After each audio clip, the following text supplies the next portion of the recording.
اولاد میرے وہ احسان یاد کرو جو میں نے تم پر کیے تھے، اور یہ کہ میں نے تم کو جہان کے لوگوں پر فضیلت بخشی تھی۔ اور اس دن سے ڈرو جب کوئی کسی کے کچھ بھی کام نہ آئے، اور نہ کسی کی سفارش منظور کی جائے، اور نہ کسی سے کسی طرح کا بدلہ قبول کیا جائے، اور نہ لوگ کسی اور طرح مدد حاصل کر سکیں۔ اور ہمارے ان احسانات کو یاد کرو جب ہم نے تم کو قوم فرعون سے نجات بخشی۔ وہ لوگ تم کو بڑا دکھ دیتے تھے، تمہارے بیٹوں کو تو قتل کر ڈالتے تھے اور بیٹیوں کو زندہ رہنے دیتے تھے، اور اس میں تمہارے پروردگار کی طرف سے بڑی سخت آزمائش تھی۔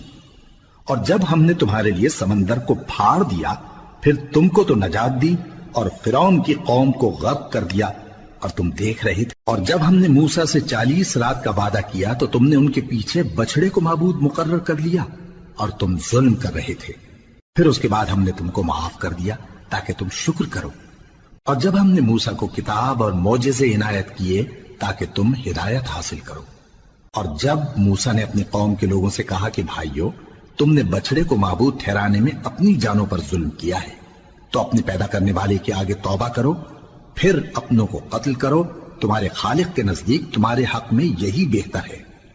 پھر اس نے تمہارا قصور معاف کر دیا، وہ بے شک بڑا معاف کرنے والا ہے، بڑا مہربان ہے۔ اور جب تم نے موسیٰ سے کہا کہ موسیٰ، جب تک ہم اللہ کو سامنے نہ دیکھ لیں گے تم پر ایمان نہیں لائیں گے، تو تم کو بجلی نے آ گھیرا اور تم دیکھ رہے تھے۔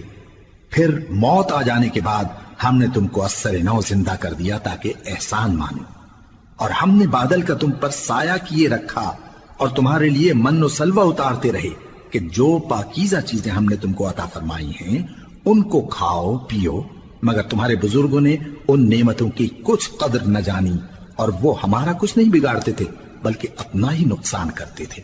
اور جب ہم نے ان سے کہا کہ اس گاؤں میں داخل ہو جاؤ اور اس میں جہاں سے چاہو خوب کھاؤ پیو، اور دیکھنا دروازے میں داخل ہونا سجدہ کرتے ہوئے اور حطوۃن کہنا، ہم تمہارے گناہ معاف کر دیں گے اور نیکی کرنے والوں کو اور زیادہ دیں گے۔ تو جو ظالم تھے انہوں نے اس لفظ کو جس کا ان کو حکم دیا تھا بدل کر اس کی جگہ اور لفظ کہنا شروع کیا، پس ہم نے ان ظالموں پر آسمان سے عذاب نازل کیا کیونکہ نافرمانیاں کیے جاتے تھے۔ اور جب موسیٰ نے اپنی قوم کے لیے ہم سے پانی مانگا تو ہم نے کہا کہ اپنی لاٹھی پتھر پر مارو۔ انہوں نے لاٹھی ماری تو اس میں سے 12 چشمے پھوٹ نکلے، اور تمام لوگوں نے اپنا اپنا گھاٹ معلوم کر کے پانی پی لیا۔ ہم نے حکم دیا کہ اللہ کی عطا فرمائی ہوئی روزی کھاؤ اور پیو، اور زمین میں فساد نہ کرتے پھرنا۔ اور جب تم نے کہا کہ موسیٰ، ہم سے ایک ہی کھانے پر صبر نہیں ہو سکتا، تو اپنے پروردگار سے دعا کیجئے کہ ترکاری اور ککڑی اور گیہوں اور مسور اور پیاز وغیرہ جو نباتات زمین سے اگتی ہیں ہمارے لیے پیدا کر دے۔ انہوں نے کہا کہ عمدہ چیزیں چھوڑ کر ان کے بدلے ناقص چیزیں کیوں چاہتے ہو؟ اگر یہی چیزیں مطلوب ہیں تو کسی شہر میں جا اترو، وہاں جو مانگتے ہو مل جائے گا۔ اور آخر کار ذلت و رسوائی اور محتاجی و بے نوائی ان سے چمٹا دی گئی، اور وہ اللہ کے غضب میں گرفتار ہو گئے۔